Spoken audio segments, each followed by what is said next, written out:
There you go, it's gone. Cool.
Let me do one more folio after this, okay?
That was loud. That sounded too quick to be firework, didn't it? No, it's firework. Oh, okay.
Okay, so I finished sewing all of my stitches, and I did go through and make sure that in each center is 3. If you missed, it means you either skipped a stitch or you've sewn in between your pages. So make sure you check before you tie off, because once you cut this, and if you have to go back and fix something, you might not have enough at the end. Okay, so every folio in between should have 3 stitches, 3 lines for the stitch, except for the very, the very last one.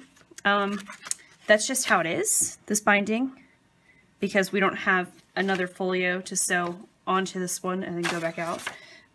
But if it really bothers you, I'm going to show you a sneaky way to fix that. So, but first what we want to do is we want to act like we're going to secure our tail. And normally, if it's not something that bothers you, you would just do this. Or kind of, okay, sorry, it's a little bit tricky. There we go. So you do the same thing you've been doing, where you go in between the previous 2 folios underneath that stitch and come out. Normally, if you weren't going to go and fix what I'm going to show you how to fix, you would make this into a knot. And actually, I'm going to go ahead and do it just for safe measure. So you do go ahead and make it into a little knot like this. Check your tension one more time, though, before you pull it all the way off. Go ahead and pull this pretty tight. Ooh. Just like that, okay? And so I'm going to show you how to go back and fix that weird little end if it's something that bothers you where you're missing the purple line here. So what you do, you go back into the third hole, go in,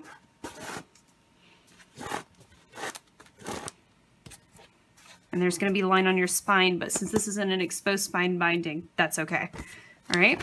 And now, when we come back out, even though it doesn't do anything structurally, we create that illusion where you have all 3 stitches in all of your folios. Ta-da! Problem fixed. Okay, so what we do now, I'm going to kind of do like what we've been doing in between the heads and the tails, where I'm going to go in and underneath the previous stitch in between the 2 folios. Here, okay, just like that. And then I'm going to cut along here just like with this one, and then when you go to glue your spine, you're going to put your tail in between the folios, and because there's no knot here, it's not going to do anything weird to your spine. But this way, I've got 3 stitches in between all of my folios.